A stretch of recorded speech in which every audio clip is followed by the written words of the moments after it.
eu olho para essa lâmpada e eu vejo ali o nome de uma pessoa. Ele era um engenheiro e empenhou todos os seus bens numa ideia maluca. Ele acreditava que, com a recente descoberta da eletricidade, pudesse fazer uma fagulha acender algum dispositivo, algum pedacinho de fio, e que pudesse substituir as velas, as tochas. E ele tinha ideia de que, se colocasse este filamento dentro de um invólucro de vidro, isto iria durar. E ele imaginava a sua cidade repleta destas bolas de vidro que pudessem acender durante a noite. E ele começou a fazer testes. Montou um laboratório, empenhou tudo que tinha, fez convênios com alguns fabricantes, alguns industriais, e foi tentando.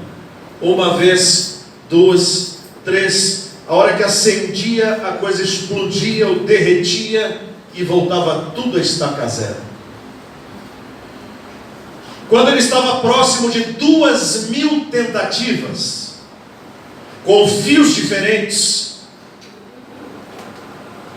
foi dormir e de repente, no meio da noite, a esposa o acorda e diz: querido, corre para a oficina. Quando chegaram lá, a oficina estava pegando fogo, com todas as anotações das suas pesquisas, das suas experiências, com todo o trabalho. Ele olhou para aquele fogaréu e disse assim: querida, lá se vão todos os nossos erros, agora vamos fazer direitinho. Foi ele que inventou a lâmpada. Mas ele amava tanto a sua filhinha e achava tão bonitinho a voz da sua filha, e ele queria que a filha guardasse uma recordação dele. Quando crescesse, ele disse: eu preciso descobrir um jeito de gravar a minha voz, para que depois a minha filha escute novamente. E ele então começou a fazer testes e testes e testes, e descobriu uma superfície de cera com uma ponta, com um objeto pontiagudo, que conforme ele falava num tubo, aquela agulha mexia na cera. E depois, quando ele colocava a agulha naquele caminho que fora aberto, num outro cone aparecia um som que parecia ser a voz dele. E a primeira gravação foi uma história de um carneirinho, e a segunda gravação foi cantando parabéns a você para a filhinha dele. Ele descobriu a gravação em áudio. Eu fico pensando, se Thomas Edison chegasse num determinado ponto e pensasse assim: quer saber de uma coisa? Eu não vou fazer mais nada. O que é que estaríamos usando aqui hoje no culto em nossa igreja? Será que estaríamos cheios de fachos pendurados? E para propagar o som, será que estaríamos gritando ou usando um cone de metal para que a voz chegasse mais próxima? É porque ele decidiu fazer alguma coisa e fez. E a palavra de Deus nos mostra uma mulher que decidiu fazer uma coisa e fez. E com o feito dela, ela mudou a história do mundo e mudou a história de Israel. Vamos abrir a Bíblia no primeiro livro de Samuel.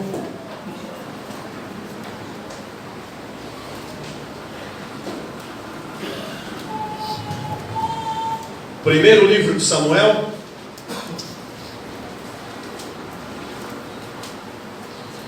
capítulo 1. Eu vou contar mais ou menos a história para os irmãos, para nós chegarmos ao texto.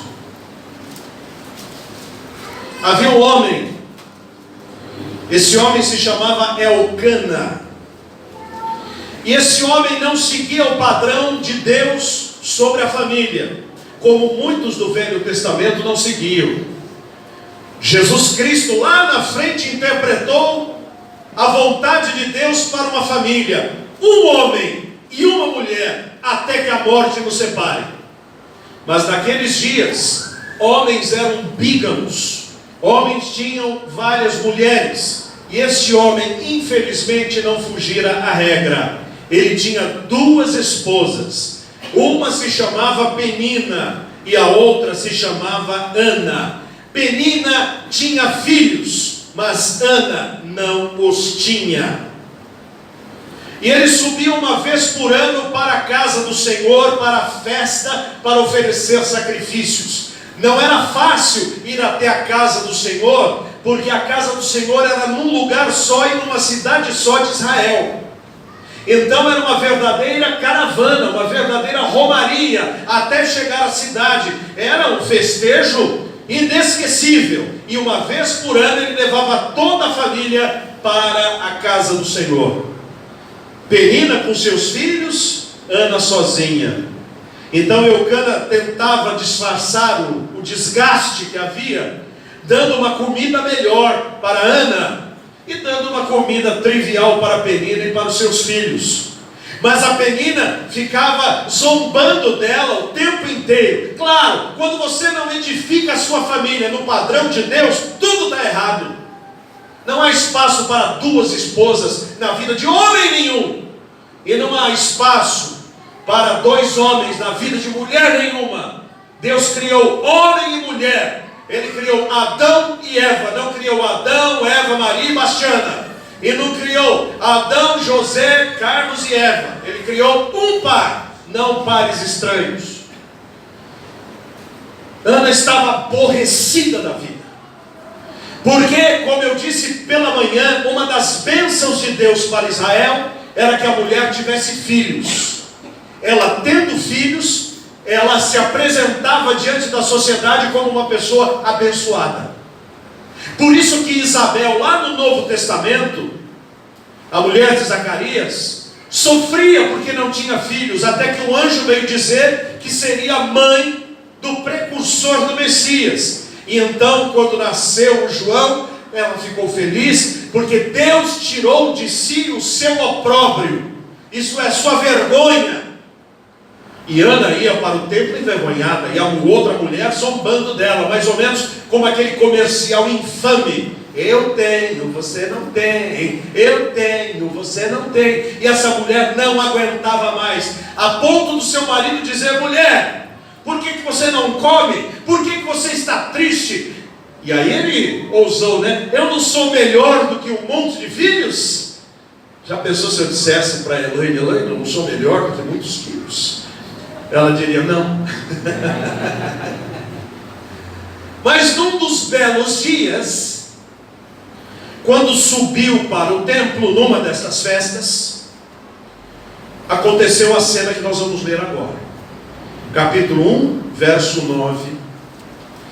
Após terem comido, bebido em Siló, estando Eli, o sacerdote, assentado numa cadeira, junto a um pilar do templo do Senhor, levantou-se Ana, e com amargura de alma orou ao Senhor e chorou abundantemente. E fez um voto: Senhor dos exércitos, se benignamente atentares para a aflição da tua serva, e de mim te lembrares, e da tua serva te não esqueceres, e lhe deres um filho varão. Tem esse detalhe ainda: se fosse uma menina não resolvia. Para poder ser tida como uma mãe abençoada, tinha que ter um menino. Se me deres um filho varão, ao Senhor o darei por todos os dias da minha vida, e sobre a sua cabeça não passará navalha. Demorando-se ela no orar perante o Senhor, passou Eli a observar o movimento dos lábios. Portanto, Ana só no coração falava, seus lábios se moviam, porém não se ouvia voz nenhuma. Por isso Eli a teve por embriagada. Imagina uma mulher perto do pilar, ali dentro do templo, assim. O sacerdote olhou aquilo, e no verso 14 ele diz assim: Até quando estarás tu embriagada? Aparta de ti esse vinho, para de beber, mulher. E aí ela explica para ele. Porém Ana respondeu: não, Senhor meu, eu sou mulher atribulada de espírito. Não bebi nem vinho nem bebida forte, porém venho derramando a minha alma perante o Senhor. Meu irmão, desce. Me derramar. Lá estava aquela mulher se derramando diante de Deus. Verso 16: não tenhas, pois, a tua serva por filha de Belial. Filha de Belial é mais ou menos a expressão de mulher à toa, de mulher injusta, de mulher bandida, de mulher que não tinha respeito. É isso que é filho de Belial.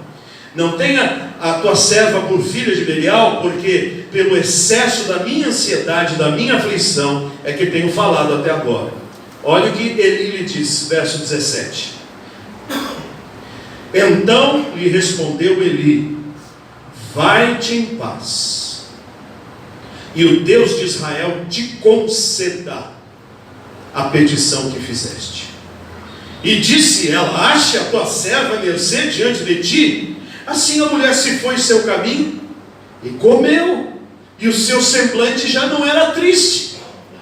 Levantaram-se de madrugada, adoraram perante o Senhor e voltaram e chegaram à sua casa a Ramá. Eucana coabitou com Ana sua mulher, e lembrando-se dela o Senhor, ela concebeu, e passado o devido tempo teve um filho, a quem chamou de Samuel, pois dizia: do Senhor o pedi. Eu não vou contar toda a história de Samuel, mas eu vou contar para os irmãos que esta mulher poderia ter desistido. Ela queria um filho, ela era estéril, ela não tinha a graça de dar à luz, e ela era julgada publicamente por causa disso, e ela não aguentava mais. Então ela foi até o Senhor. E este caminho que Ana fez é o caminho que cada um de nós deveria fazer também quando tem algo, uma demanda, uma ansiedade, um problema. Devemos ir ao Senhor. É a Ele que devemos clamar, é a Ele que devemos pedir, é a Ele que devemos suplicar. E ela clamou ao Senhor e foi específica.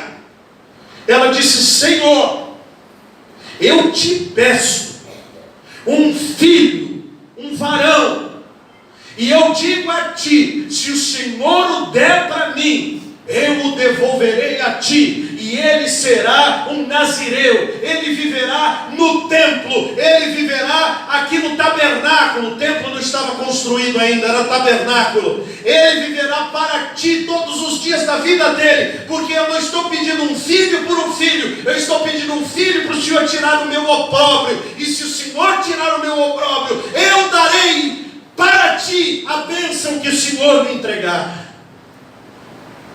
Ela dizia só para Deus, ninguém escutava. E aqui está uma outra lição de Ana. Mesmo que as pessoas não escutem o seu clamor, não saibam o que passa no seu coração, não saiba porque a sua lágrima cai quente, não sabe porque o sono custa chegar, não sabe porque está solitário com cabeça baixa, Deus sabe. E não precisa das outras pessoas saberem, basta que o Senhor saiba, porque é Ele que tem todo o poder no céu e na terra, e dele nós podemos esperar graça, favor e misericórdia. E então, quando ela clamou, o sacerdote acusou-a temerariamente, sem saber. Apenas acusou-a pelas aparências. Ele achou que ela era uma bêbada, que estava escravizada pela marvada pinga daqueles dias, e mandou ela parar com a cachaça. E ela diz, ela poderia brigar com o sacerdote, dizendo: como ousas dizer isso para mim? Como o senhor vem dizer que eu estou bebendo? Quem está bebendo coisa nenhuma? Ela não fez isso. Ela explicou para ele: sacerdote, não é bebida, é aflição, não é pinga, é sofrimento, não é falta de tino, é ansiedade. E eu estou aqui a pedir a Deus uma bênção e uma graça do Senhor.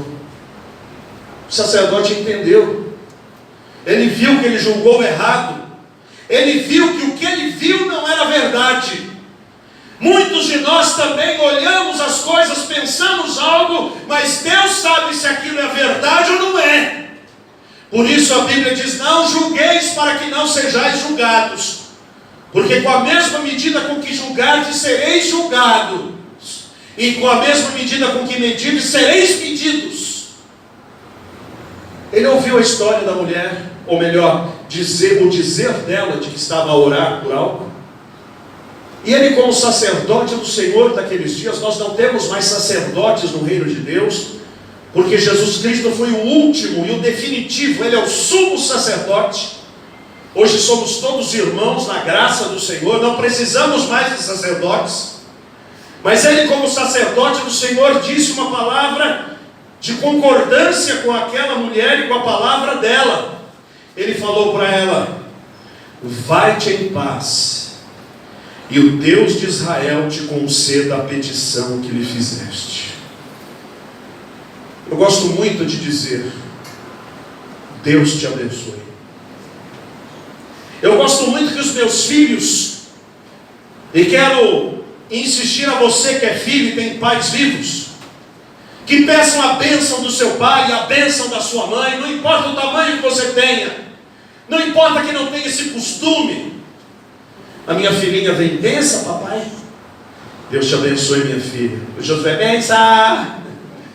Deus te abençoe, meu filho. Por quê? Porque quando eu abençoo, e não abençoo por meu poder, eu não posso dizer assim: eu te abençoo. Eu posso dizer: Deus te abençoe. Aqueles que falam eu te abençoo, sem ter o respaldo da graça de Deus, eu pergunto a eles: que bênção você tem para dar? Se você não pode fazer um fio de cabelo pretejar quando ele branqueia, se você não pode aumentar um côvado ao curso da sua vida, nós devemos abençoar sim, mas em nome do Senhor. E esse sacerdote olhou para ela e disse: que o Senhor te conceda a bênção que você veio buscar. Sabe o que ela fez? Ela creu, e ela confiou, e ela antecipou a bênção que havia pedido a Deus. Por que antecipou? Porque ela era uma mulher estéril, ela não tinha a possibilidade de dar à luz, ela estava numa festa, ela não estava em convívio conjugal com seu marido, eles estavam com famílias inteiras, os homens dormem para lá, as mulheres dormem para cá e etc. Mas de repente aquela tristeza que ela tinha de comer aquela comida, porque Penina pegava no seu pé e a insultava, a tristeza de ver os filhos da outra e ela sem filho algum, passou. E diz a Bíblia que ela foi comer, ela foi adorar a Deus, e o seu semblante já não estava mais descaído, ela alegrou-se antecipadamente. A fé é o firme fundamento das coisas que se esperam e a prova das coisas que se não veem. A fé antecipa a bênção e a vitória. Essa mulher já sentia como que se pudesse dar à luz, já sentia como que um filhinho nos seus braços. E não é que o rosto levantado, a alegria por dentro e a vida seguindo, fez com que, com a graça de Deus no seu ventre, ela concebesse um bebê, e sem nenhum ultrassom para saber se é menino, se é menina, quando nasceu, era um menininho, e ela o chamou de Samuel, e disse: Samuel, Samuel, eu te devolverei ao Senhor, meu filho, eu pedi do Senhor, e ao Senhor entregarei. Ana nos dá uma lição: ela não desistiu. Deus sabe todas as coisas, mas quem foi Samuel? Foi alguém importante ou alguém que passou incólume pela vida, mais um anônimo no meio da manada de gente? Foi importante? Por quê?